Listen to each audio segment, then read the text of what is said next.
Sellers right now are making mistakes that are costing them thousands of dollars when they're selling their houses, and they're not even sure why.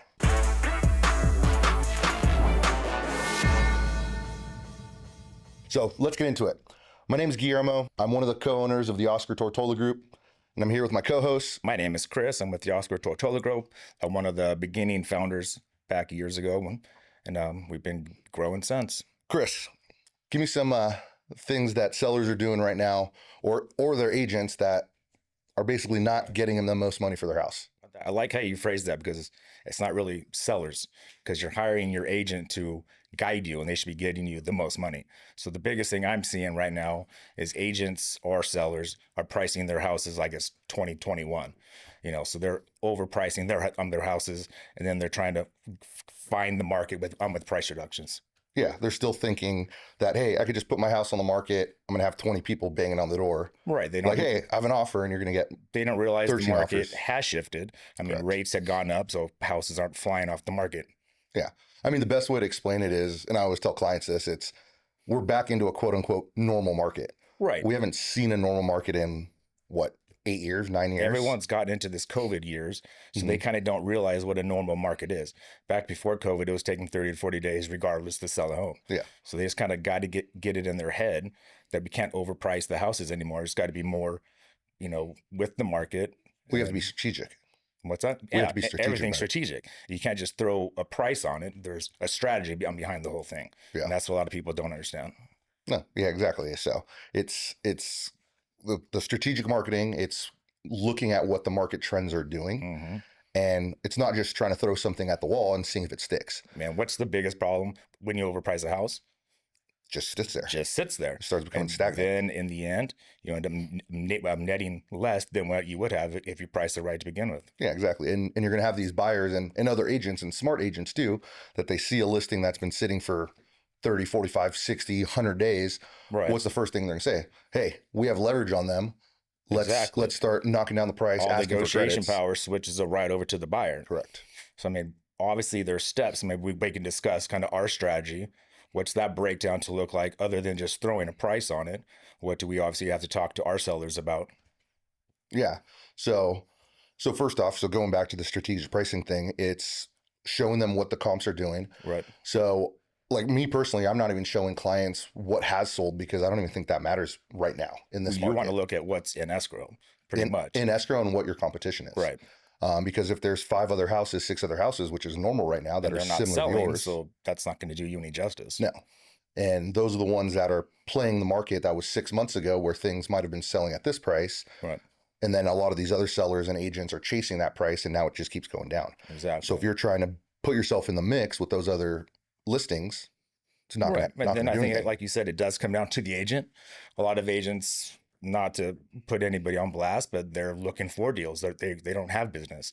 So they're just being the yes man, trying to list your house because they need a listing. And then they get a sign in the yard and they're just going to hound you for price reductions over and over and over again. And that's exactly what I was going to say. Right. They're looking to put a sign in the yard, and that's it. I'm here to sell your house. I'm not list your house. Correct. So, and one of the things I always tell clients too is I'd rather upset you now by telling you things that you don't want to hear, but I'm telling you things that you need to hear. We're going to be honest with you up front. Yeah. So just after you go through those steps and you're with a client and you've kind of come to agreement on a price. Next step, like condition of the home. Yeah. That's something that everyone kind of overlooks. So let me ask you this. So with the condition of the home, so on my notes right here, so buyers don't want projects, right? Correct. Yeah. So one of the things that I do to tell client or my sellers is we have to put a little bit of money into the house. And it doesn't have to be much either. No, because buyers are overly picky right now. Mm-hmm. They don't want to have to put any money. Obviously rates are high, prices are high. It is what it is. Yep. You buy a $600,000 house with minimum down, you're at $5,000 a month almost, give or take, somewhere around there. So those buyers, they don't want to come into a project. 2 things are happening. They either want a great deal Or turnkey. or the very best house on the block that has every single upgrade, has the paid off solar, has the pool. They're willing to spend the money for that, but they're not willing to spend the money for the mediocre house that's right in the middle just because it fits their needs. I think there's a lot of things that you can do to your house that's not going to cost you an arm or a leg. first things first, I mean, just declutter. That's free.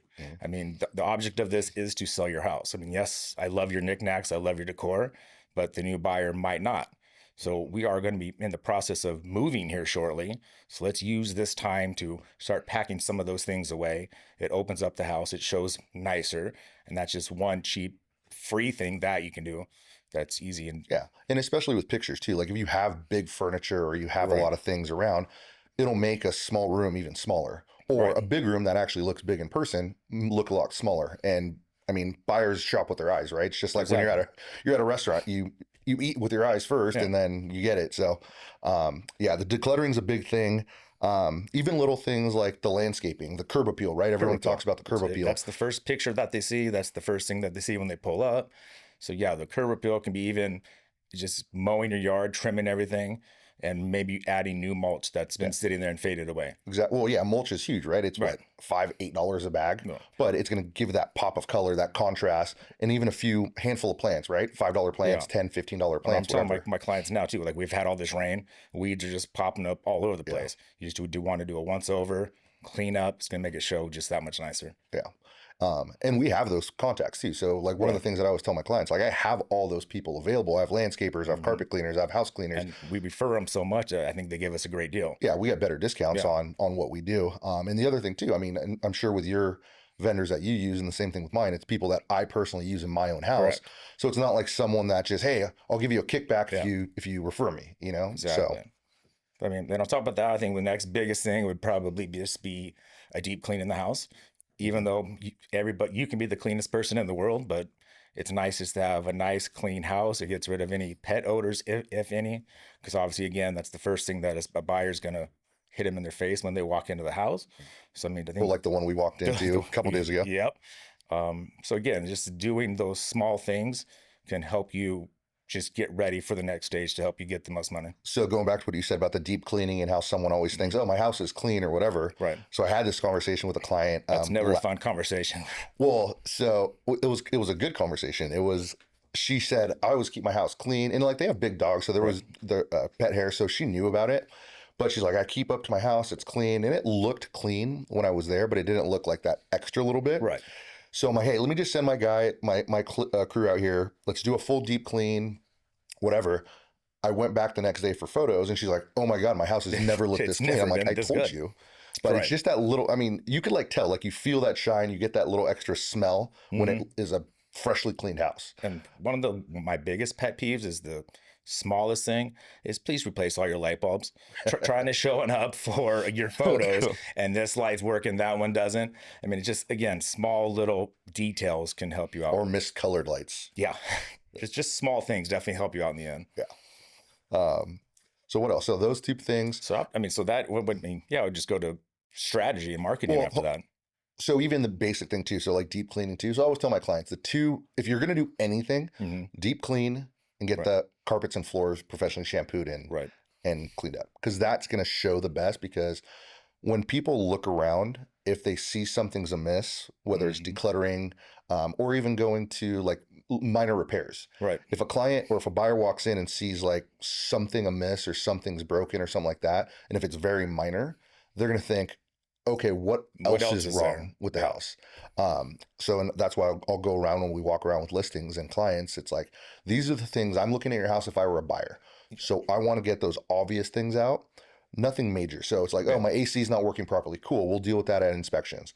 Or there's whatever, you know. That's you know also what I'm a going good at. thing to tell your sellers. Like, yes, you're a seller, but let's look at it through a buyer's eyes. Correct. I mean, without telling them, you have to tell them nicely. If you walked into your house today, would you pay $750 for it? And 9 times out of 10, they say no. Yeah.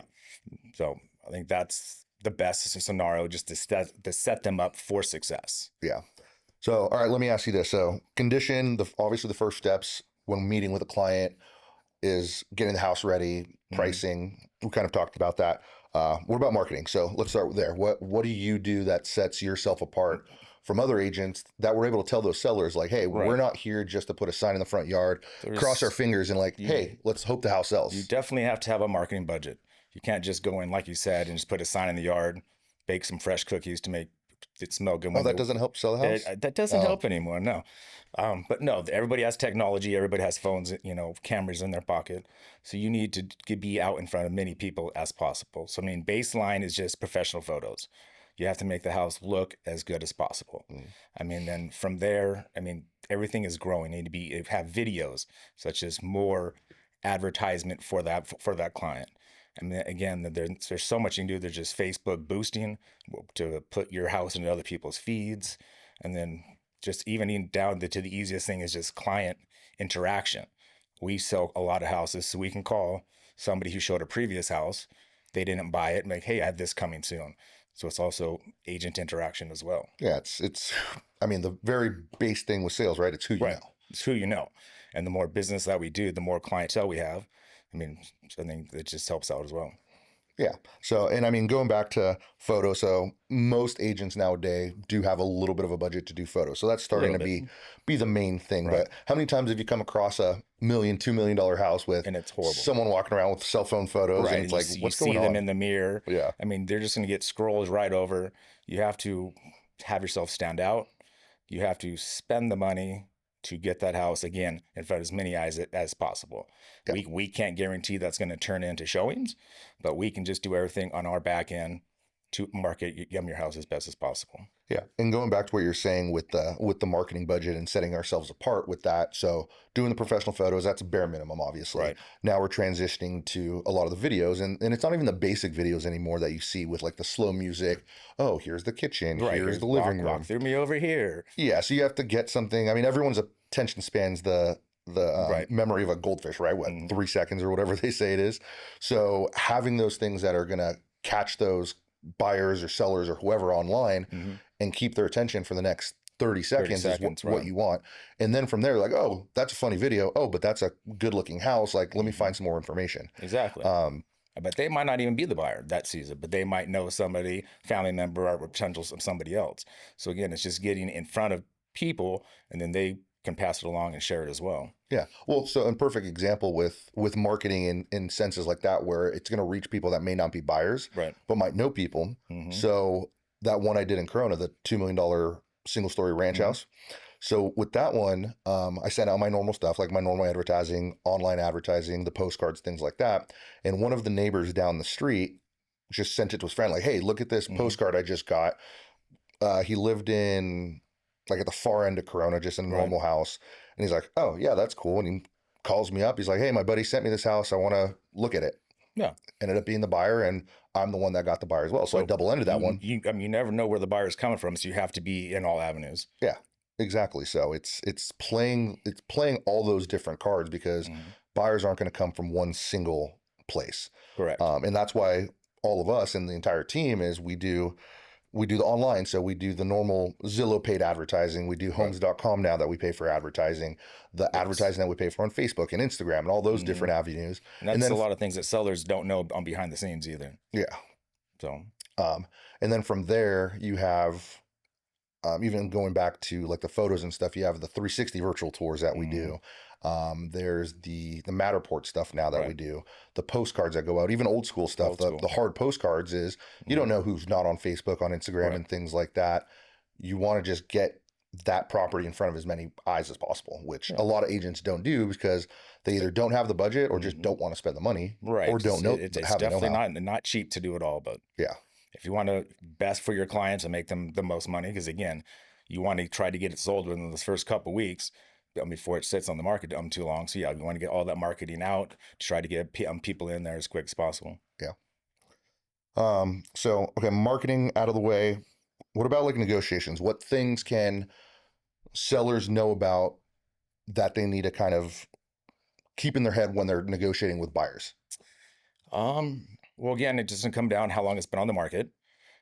You want to have that conversation, if they're sitting there for quite some time, the buyer might ask for some credits. But then that's when you and I come into play that's better at negotiations. And we're going to try to get them the best possibly price and not give credits away. We've been on the market for 2 weeks. But then even after that, when you have an offer accepted, it's almost like the sellers have this thing of, it's sold. There's nothing else that's going to happen in this. So they have to realize there's more steps that go through this. contingency periods, inspections, requests for repairs, and things like that. So, I mean, obviously, we do a lot of stuff behind the scenes, put out a lot of fires that they don't know about. Correct. But the goal is this isn't just to get the offer, it's to get them to the finish line and get it closed for them. Yeah. And one of the things that I always tell my sellers when it comes to like repairs or termite stuff or issues that arise at the beginning, we're trying to minimize what the cost is for the seller, right? Yeah. And I always tell them, hey, a buyer's able to do any inspection they want. They could do roof inspections, termite inspections, plumbing, whatever the case might be. Older houses or even newer houses, you're going to have a laundry list of stuff. It's not a brand new house. It is what it is. And there are some buyers out there with their agents that will just give you the summary sheet and just say, I want hey, all I this want every fixed. single thing. It's like, oh, there's a 10-cent cracked outlet cover. I want that replaced. It's like, really? Come on. Yeah, a lot of times, especially if they're paying you full price, they think they should get something in return. Correct. And again, that's just a conversation you have to have with your sellers. Typically, when we're looking for safety issues, stuff that's actually really broken, all this nitpicking stuff, and we're not going to be fixing all that for you. Big ticket items. Yeah, exactly. And one of the things I do too, so if it's a newer house that you're not expecting a bunch of issue or major issues, Right. and we did get a full price without credits or anything like that, then I'm a little bit more lenient with my client. I say, hey, look, they give us a full price offer, really didn't nitpick, but they're asking for nitpicky stuff. I'm like, let's just give them $1,000 credit. Right. Here you go. It's gonna make them happy. It makes them feel like they actually got something. Yeah. And it's minimizing anything because they could come in and say, hey, I want $5,000. Right. And then sometimes giving them a little just makes for an easier transaction going forward. Yeah. And then the other thing too is, so let's say it's an older house and there is a bunch of nitpicky stuff on there. And then there's like 2 or 3 big ticket items. Those are the things we have to be concerned about. So at that point, I almost feel like, hey, ignore everything else. You and I, Mr. Seller, Mrs. Seller, we have to talk about the big things because the AC is broken. That's going to be a big ticket item. Exactly. There's something wrong with the roof, or there's a roof leak or a plumbing leak, whatever the case might be. Because the problem now is if we don't address those with this buyer, they obviously have the ability to walk away with no penalty to them. I'm going to have to address this with the next buyer. Next buyer, because it's going to be the same thing that comes up. And what a lot of sellers don't know too is now that we know something's wrong, if they didn't know about it in the back, we have to disclose it. It's material fact. So having those issues and rectifying it now is going to be cheaper than losing these buyers, getting back on the market, not being certain if we're going to get that same purchase price or have to give credit just to get more days on the market. More days on the market. Now we're looking a little bit more desperate. Sellers kind of already have that itch. Like, I was so close to being out of the house. Like, we just need to get rid of it. And then the new buyer's like, why did it cancel? What happened? What, Oh, inspection issues or whatever. Inspection issues. Now we have to say the house is falling apart. They don't want it. Yeah. Now we have to prove it and things like that. So that's the thing, is really educating your clients up front or during the process and saying, hey, buyer, don't get, what's the word? That word. That word. So that narrows it down. Yeah, right. Don't get emotional when a buyer comes in and says, hey, I want all these things repaired. Yeah. Don't feel like they're saying your house is shit, basically. Yeah. A lot of times they do that. They get mad at that point. Yeah, my house is perfect. It's like, it's just another negotiation process. Yeah. I mean, and to be honest, we don't even have to respond to the request repairs if we don't want to. But I mean, we typically do because we don't want to, steer things up with the other side of the other client. But yeah. And that's just experience too, because we know that there's a lot of buyers, agents, and other agents that don't know we don't have to respond at all. Right. They're like, oh, hey, I'm not removing contingencies because you haven't responded. I'm like, I don't have that to has respond. Nothing to do with contingencies. Yeah. I mean, but at the end of the day, it's in no one's best interest to ignore something, especially in this type of transaction or whatever the case. But yeah, it's going back to really just setting that tone with your sellers or even your buyers, but setting that tone like, hey, there's always going to be something. I don't care if it's a brand new house, we get an inspection, there's going to be something on there. Yeah. If it's a 5-year-old house or a 50-year-old house, there's always something on there, but it's how we navigate that process with our clients, how to limit what cost is going to come out of their pocket, and making sure that we don't lose a buyer and still have the same issue on the next one. Right. Same thing with termite repairs. Termite repairs, it's typically one of those things where you always have to do lender required. It's hit or miss. I mean, obviously, depending on the house. A lot of the older houses, you might have more issues. And that's something I think both of us look at while we're there at the listing appointment. I mean, a lot of them have the old like wooden patios. That's something, hey, this is probably going to have to be addressed. But again, a lot of the newer houses, I don't think we come across that very much issues. Not really. I would say, I mean, 10 years old, give or take, is when you start seeing dry rot stuff. And then termite stuff, you're at 30-ish, give Again, or that's take. just going to be a case by case basis. But again, a lot of it you can spot at the listing. So that's something they can know that's going to be addressed. Or maybe we can even get it inspected ourselves so they know what it's going to cost, when they finally get So, it. okay, here, I like that you said that because I have this conversation with my clients a lot. I don't like doing that. It just depends on the situation. If it's like a big patio cover, it just.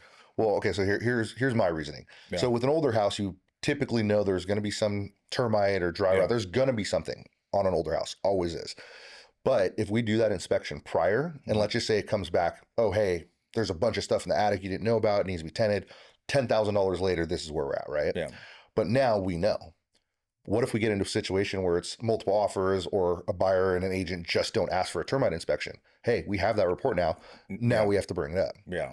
But that does make sense on that aspect, though. so that's why I don't like doing it, because it has bit me in the butt before, because I thought, I'm like, hey, I'm being proactive. Let's just see what there was. And it was like $12,000. I'm like, oh, that sucks. I was able to get it negotiated down because it did happen to be a multiple offer situation where I was able to use it as leverage. Like, hey, I know about this. We have multiple offers. Whoever's not going to make us do it is going to get the thing. But in another situation where it's only one offer that we get 45 days later, they didn't ask for the termite report on the contract. Yeah. And I'm like, hey, material fact, I do have this, and we ended up having to do it. So kind of bit us, but that's why I don't like doing it. Another thing is kind of knowing the contract, but when they ask in the contract for termite repairs, I mean, I'm sure you do as well. We always counter it out because we're not going to agree to fix something that we don't even know what's there yet. Yeah, we don't want to write a blank check. You have to protect your sellers because at the end we work for them and try to make them the most money in the end. Yeah, so, I mean, exactly. Yeah, I always counter it out and say seller will only pay for termite inspection. Right. And then they could ask for whatever they want on the repairs. We deal with it at that time. Exactly. But if we just agreed to termite clearance and section 1 repairs, then you're just giving money away that you don't even know about. Yeah, it's an open book. And I've been on the buyer's, or a blank check, and I've been on the buyer side, because on buyer sides I do that because obviously I'm trying to get the best deal for my client as a buyer. Right. And there's been times where it was $9,000 and like, hey, we're not paying that. I'm like, sorry, read your contract. Sorry.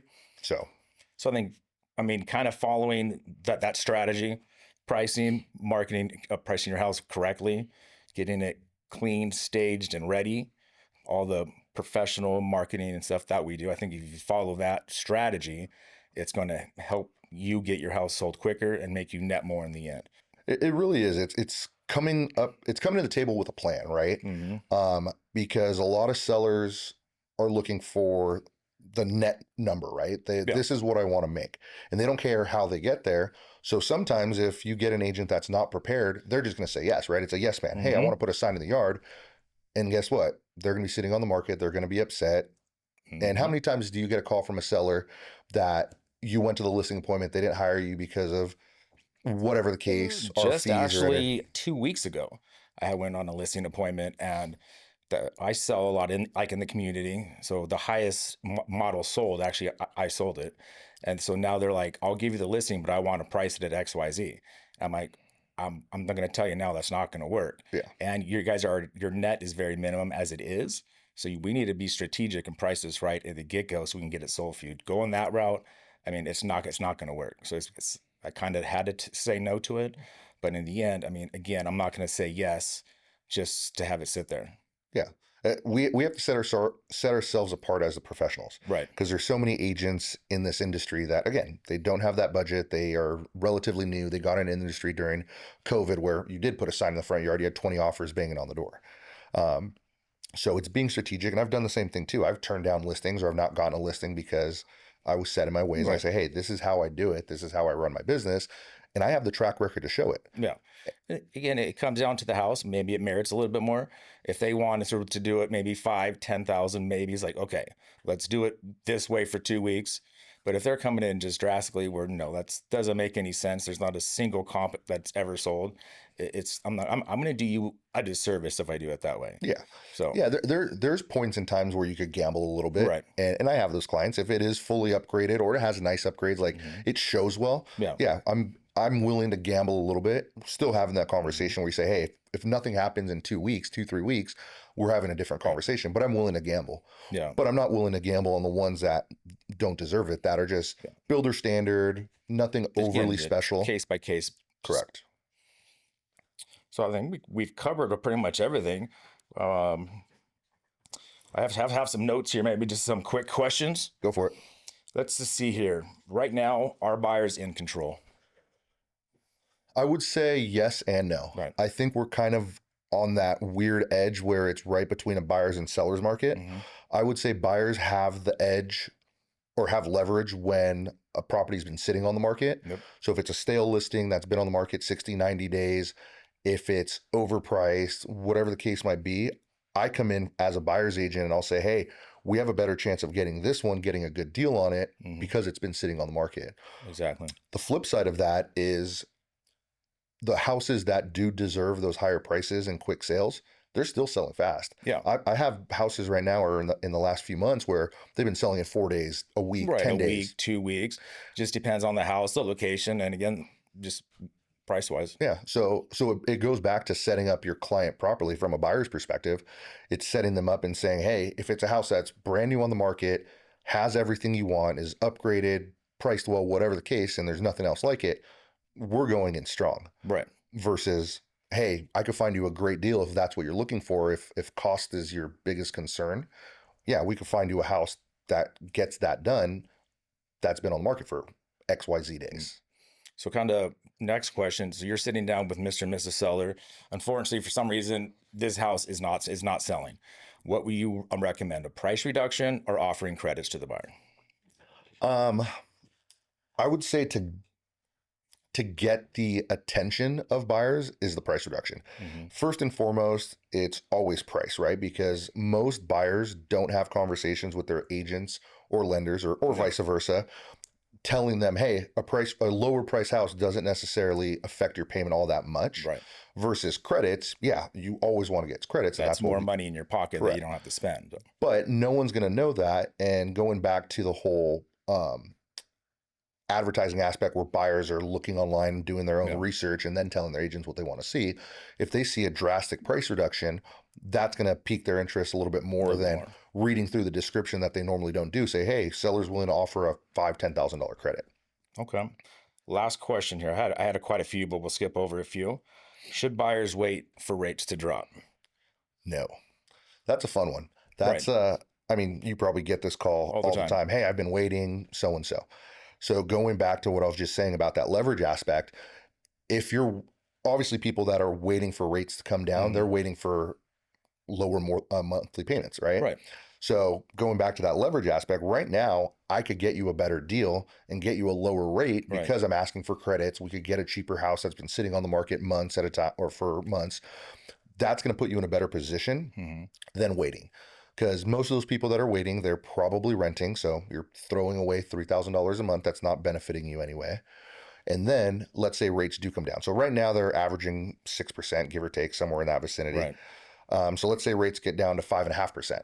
Guess what? You have that whole bunch of buyers that are sitting on the fence. The waiting pool, they're just going to be jumping out. They're already pre-approved. They've been waiting. They're waiting for that jump. Guess what? They're going to jump in the market. Now we get back to almost that COVID feel where you're competing with a bunch of buyers, multiple offers, over asking price. You lose your leverage. You're starting to have to not ask for credits, offer full price, offer over asking price, remove your contingencies up front. It really doesn't help you. And in the grand scheme of thing, if you weigh out the actual math, so if you go from, let's say the house is worth $600,000 right now, and the rates change drastically and prices go up because the demand goes up, now that $600,000 house could be $650 or more. But you lost 0.5% in interest, but your payment is actually going to be higher still, or close to what it'd be right now. Where if you buy right now, get the leverage, interest is a little higher. Guess what? You could refi. You're going to get the house that you wanted at that lower price, and refi to that lower rate, and your payment's even going to be lower. Yeah, kind of piggyback off that. It was the worst saying ever. What was it, a year or two? Marry the house, date the rate. Yeah, we sounded so stupid saying that, but the people that actually took that advice, they had their house at the lower rate. Now they're all refining and they have equity. Yeah. So if you can afford the payment for 6 months to a year, and you have your dream house, it's almost worth just toughing it out and then refine it in the future. Yeah. Well, I mean, so this is obviously really drastic what I'm about to say right now, but during COVID, Whoa, no drastic comments on here. Keep it PG. so during COVID, how many buyers did you have say, "Oh, I'm not paying $60,000 over asking price"? All of them, right? Yeah.